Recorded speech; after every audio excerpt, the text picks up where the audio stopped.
Reading the Quran feels heavy, listening to its recitation becomes uncomfortable, and being in the masjid feels suffocating. The heart begins to drift away from remembrance, not because of laziness or neglect alone, but because something unseen is pushing in the opposite direction. This is where spiritual resistance meets spiritual attack, and the struggle becomes harder than before. Sometimes the signs are not within you, but around you. You hear footsteps when no one is there, whispers in the stillness of the night, or the sound of something moving in another room. Doors open and close without cause. Objects shift from where you left them, and you find no explanation that makes sense. These occurrences may be rare at first, easily dismissed, but when they become frequent and are noticed by others as well, they point towards something beyond the physical. Living with Jinn, knowingly or unknowingly, can drain a person emotionally, mentally, and physically. But this is not a matter to meet with fear alone. The purpose of recognizing these signs is not to live in terror, but to understand that Allah has warned us about this creation and has given us the means to protect ourselves. We must remember that no jinn, no matter how powerful it appears, can harm us without the permission of Allah. Fear belongs only to Him, and protection comes only from Him. The moment you suspect that your troubles may not be purely worldly, the first step is to return to your Lord. This is not the time to experiment with superstition or seek help from those who claim to control the unseen. Those paths only lead to further harm, for they invite the influence of shayateen. Instead, strengthen your link to Allah. Keep your tongue moist with His remembrance. Recite Ayat al-Kursi every morning and evening, and after every prayer. Protect your home by reciting Surah al-Baqarah. For the Messenger of Allah said that shayateen do not enter a home where it is recited. When you sleep, do so in a state of purity. Make wudu, recite the last 2 verses of Surah al-Baqarah, and blow over your body after reciting the Marwidatain, Surah al-Falaq, and Surah an-Nas. Place your trust in Allah and remind yourself that He is Al-Hafiz, the protector. Even if the jinn can see us while we cannot see them, they cannot overpower the one who is guarded by Allah's mercy and light. It is also important to cleanse the heart of sins, because sin is like an open door through which the enemy enters. The more we fill our lives with disobedience, the easier we make it for evil to approach us. Seeking forgiveness and repenting sincerely is not just about the hereafter. It is also about protecting ourselves in this world. A heart that is alive with the remembrance of Allah becomes a fortress against the whispers and disturbances of the unseen. Living with jinn is a test just like any other hardship in life. For some, it is a wake-up call to return to their faith with sincerity. For others, it becomes a lifelong struggle, one that forces them to rely entirely on Allah. But there is no trial that a believer cannot endure when they hold firmly to the rope of their Lord. If you are facing such a trial, remember that you are not alone. Allah's help is nearer than you think. His knowledge encompasses all that happens to you, and His power is greater than any harm that can befall you. This world is full of unseen realities, and the presence of jinn is one of them. Awareness is a blessing, for it gives you the chance to act before harm grows. But the greatest blessing is knowing that your Lord is more powerful than any of His creation. When you walk with the certainty that He is your protector, you will face every shadow, every whisper, and every unseen presence with a heart that is fearless, for your trust is in the one who controls both the seen and the unseen. There are fears that come naturally to the human heart, like the fear of danger, the fear of loss, or the fear that comes when we face the unknown.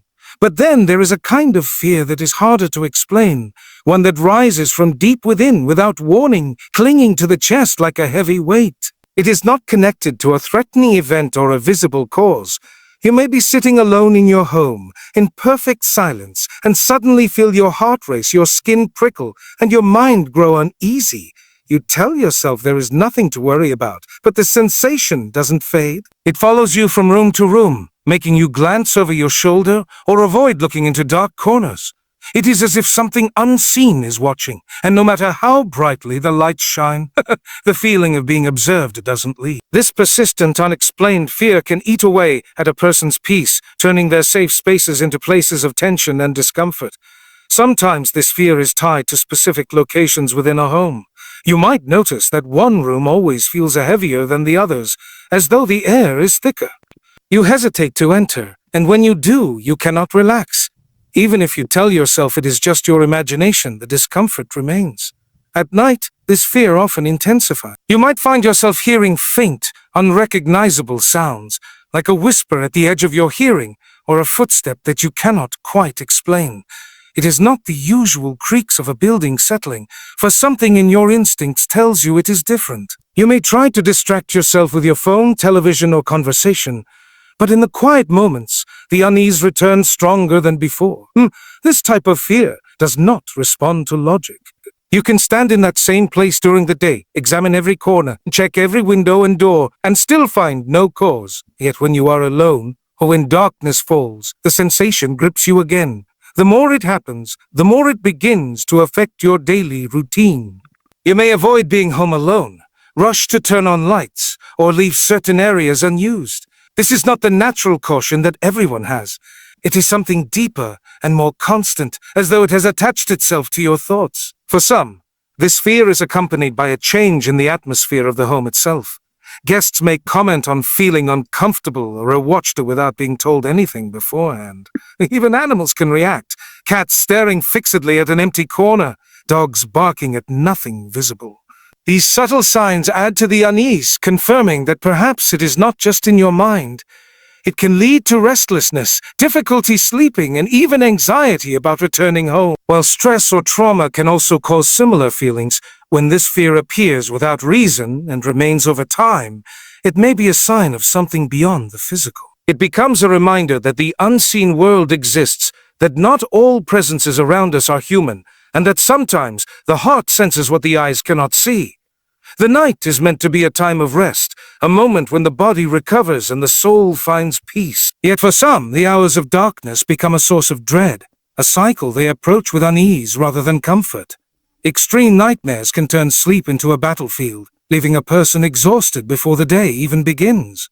These are not ordinary bad dreams that fade with the morning light. They are vivid, intense, and disturbingly real, often involving terrifying creatures, dark figures, or scenes filled with fear and chaos. The mind struggles to escape them, but even waking can bring no relief, for the fear lingers long after the dream ends. The images remain etched in the memory, replaying over and over as if to rob the soul of rest. Sometimes these nightmares follow a pattern. A person may find themselves being chased in every dream, trapped in unfamiliar places, or facing a presence they cannot see but can feel with an overwhelming certainty. There are dreams where one screams for help but no sound comes out, or tries to run but the body moves as if through water, slow and helpless. In many cases, these dreams feel too heavy to be mere products of the mind, as though they are influenced by something from outside the self. It is not uncommon for people to wake from such dreams to find their hearts racing, sweat soaking their clothes, and an unshakable sense that they were not alone in their room. Then there is the terrifying phenomenon of sleep paralysis. A person opens their eyes to find themselves awake, but unable to move a single muscle. Their chest feels heavy, breathing becomes difficult, and a crushing weight seems to pin them down. The seconds stretch endlessly, and in that helpless state, many report seeing dark shapes in the room, hearing whispers, or sensing a presence drawing closer. The mind screams to move, to call out, to escape, but the body refuses to obey. It can happen once, or it can happen repeatedly, turning sleep into an experience filled with dread. What makes these experiences even more unsettling is when they begin to happen at specific times or after certain events, as though triggered by an unseen hand. For some, it is just before the dawn prayer. For others, it is after a period of spiritual neglect. Sometimes the nightmares grow more violent after an attempt to draw closer to Allah, as though something is resisting that effort. People may avoid sleeping in certain rooms or even fear closing their eyes altogether. They might try to stay awake deep into the night, knowing that as soon as they drift into slumber, the struggle will begin again. This constant disruption chips away at the body's strength and the mind's clarity, leaving a person not only physically weak, but spiritually drained. It becomes a cycle of unrest, where the night brings no peace and the day brings no relief, feeding an exhaustion that seems to come from more than just lack of sleep. There are changes in emotion that are natural, rising and falling with the events of life, and then there are shifts so sudden and so intense that they seem to come from nowhere. A person may be calm one moment and erupt in anger the next without any real cause or trigger. This kind of mood swing is not the normal reaction to stress or frustration. It is sharper, more irrational, and often leaves the person themselves wondering why they behaved that way. Conversations turn into arguments over the smallest matters, and patience seems to vanish instantly. The shift can be so abrupt that it feels almost foreign, as though the emotion did not truly belong to them, but was forced upon them. In such moments, relationships begin to suffer. The warmth between family members can be replaced by coldness and tension. Friends may grow distant, unable to handle the unpredictable changes in behavior. A person who was once gentle in nature may find themselves snapping at loved ones, speaking with harshness, or avoiding people entirely. These reactions often feel out of character, yet they keep happening, creating guilt and confusion afterward. It becomes a cycle. Anger rises quickly. Words are spoken in the heat of the moment, and then comes the regret when the storm passes. But before long, it happens again, leaving the person trapped in an emotional loop. Alongside the anger comes a deep restlessness, as though the heart itself is unsettled. There may be days of unusual irritability, where even acts of kindness from others feel irritating. A sense of inner heaviness grows, and moments that once brought joy now pass without feeling. The mind becomes clouded, unable to focus, and emotions run high without warning.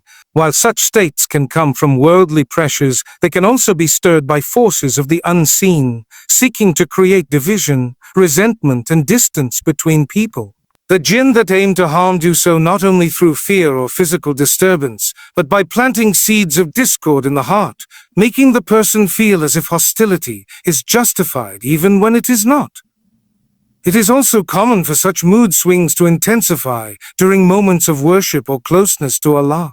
A person may find themselves unusually frustrated during prayer, impatient when reading Qur'an, or even angry without cause in sacred spaces. The shift is so stark that they may leave acts of worship altogether, associating them with discomfort. Over time, this not only damages relationships with others, but also weakens the bond with the Creator. The inner calm that faith brings is replaced by constant turbulence, making the person feel as if they are always on edge. These changes are exhausting, draining both the mind and the body, leaving behind a sense of being pulled in directions one does not want to go.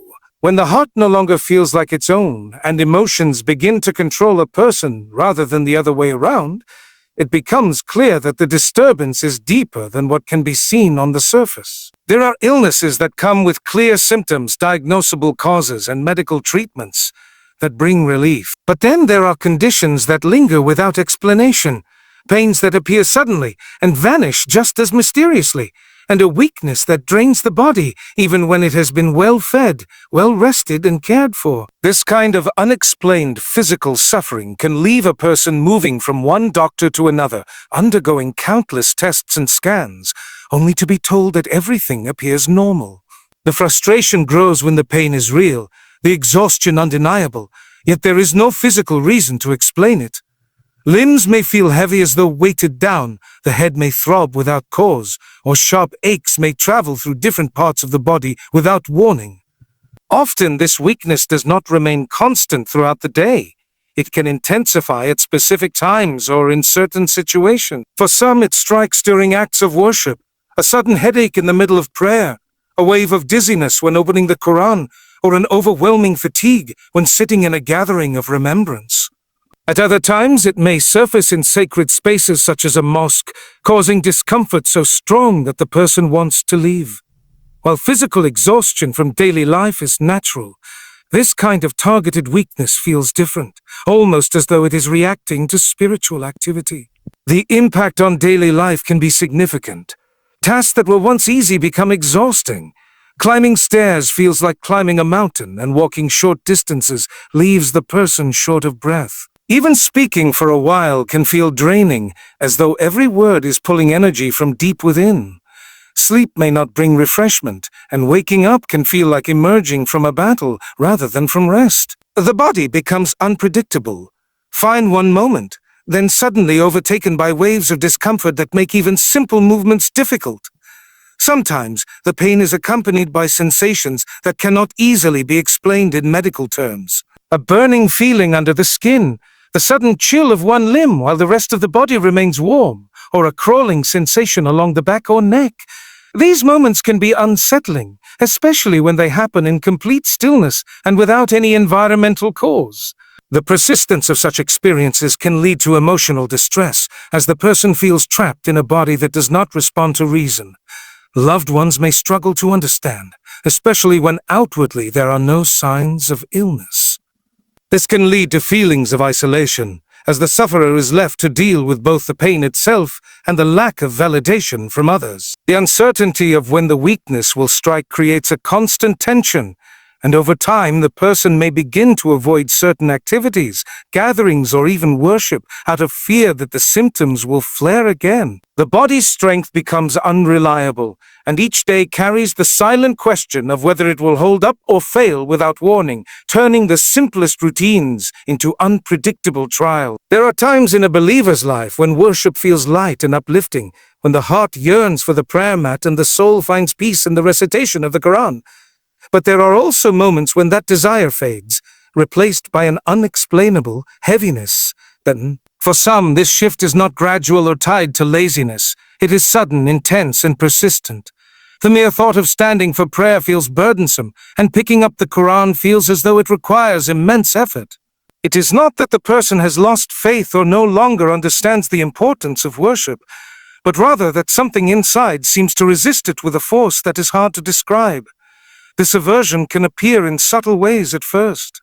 A person delays their prayers without reason, telling themselves they will make them up later, only to find that when the time comes, an overwhelming tiredness or distraction takes over. In gatherings of remembrance, they may feel restless or disconnected, unable to focus on the words being spoken. What once brought them tranquility now feels uncomfortable, even irritating. There may be moments when the sound of Quran recitation triggers unease rather than calm, and sitting in a mosque feels suffocating instead of soothing. For some, the resistance becomes stronger during specific acts of devotion. They might begin their prayer only to lose concentration instantly, their minds bombarded with random thoughts, or find their bodies unusually heavy, as if every movement is a struggle. They may open the Quran and experience sudden yawning headaches or distractions that seem to come from nowhere. These reactions can become so consistent that the person starts avoiding worship altogether, not because they no longer care, but because they feel blocked from connecting to it. This kind of aversion often leaves a person feeling spiritually distant and frustrated with themselves. They may question why they cannot find the same joy in worship that they once had. The guilt builds up, but instead of motivating them, it deepens the sense of disconnection. Over time, the gap between them and their acts of worship widens, and returning to them feels harder with each passing day. The heart that once softened at the remembrance of Allah begins to feel hardened, and the soul feels deprived of its nourishment. The difficulty is often most apparent when the person tries to change. If they make a firm intention to pray on time or to resume regular Quran recitation, they are met with sudden obstacles, unexpected tiredness, urgent distractions, or even unexplained irritation. It is as though an invisible barrier rises up each time they move towards obedience. The struggle is exhausting both mentally and emotionally, and it can lead the person to wonder if they will ever regain the closeness to worship they once had. This aversion becomes not just a battle against neglect, but a battle against something that seems determined to keep them away from the remembrance of their Creator. There are disturbances in a home that can be easily explained. A draft moving a curtain, the house settling at night, or the hum of appliances. But then, there are events that defy these ordinary reasons. Objects shift from their place without anyone touching them. Small items vanish only to reappear later in a completely different spot, or doors open and close without a hint of wind. At first, such occurrences might be brushed off as forgetfulness or coincidence, but when they happen repeatedly and with growing intensity, they become harder to ignore. The unsettling part is not only the movement itself, but the sense that it is deliberate, as though something unseen is interacting with the space. Strange noises often accompany these experiences. Footsteps echo in empty hallways, the sound of movement comes from rooms no one has entered, and whispers seem to drift from corners where there is no one standing. Sometimes the noises are faint, almost teasing, and other times they are loud enough to startle everyone in the home. The most unnerving moments are when these sounds occur in response to human activity, as though acknowledging a presence or reacting to a particular action. It is in those moments that the atmosphere changes, air feels heavier, silence feels charged, and an instinctive awareness grows that the home is not truly empty. Such occurrences can be witnessed by multiple people, making it harder to dismiss them as imagination. Guests may hear the same noises, see an object shift, or feel a sudden coldness pass through the room. Pets may react violently, barking, growling, or staring at something unseen. Cats might fix their gaze on an empty wall or follow something invisible with their eyes. These reactions often happen in the same areas where the disturbances occur most frequently, suggesting that these spots hold some significance to the unseen presence. The effect on those living in such an environment can be profound. Even the bravest may find themselves uneasy, avoiding certain rooms or keeping lights on at all times. Sleep becomes lighter, disturbed by the slightest sound, and nights can feel longer than they should. The mind struggles between trying to rationalize the events and accepting that something beyond the normal may be at play. The repeated disturbances begin to feel like intrusions, not mere accidents, and the home that was meant to be a place of safety starts to feel invaded. Sometimes the disturbances grow stronger when acts of worship are performed. Reciting Qur'an or making dua may be followed by louder noises, rapid knocks, or sudden movements. These reactions can be interpreted as resistance from whatever unseen force resides there. The pattern may also change based on the emotional state of the people in the house. Arguments, sadness, or fear can seem to provoke more activity, as though it feeds on the tension. Over time, these events become part of daily life, creating an unspoken awareness among everyone present that the space they occupy is shared with something they cannot see, but can most certainly feel.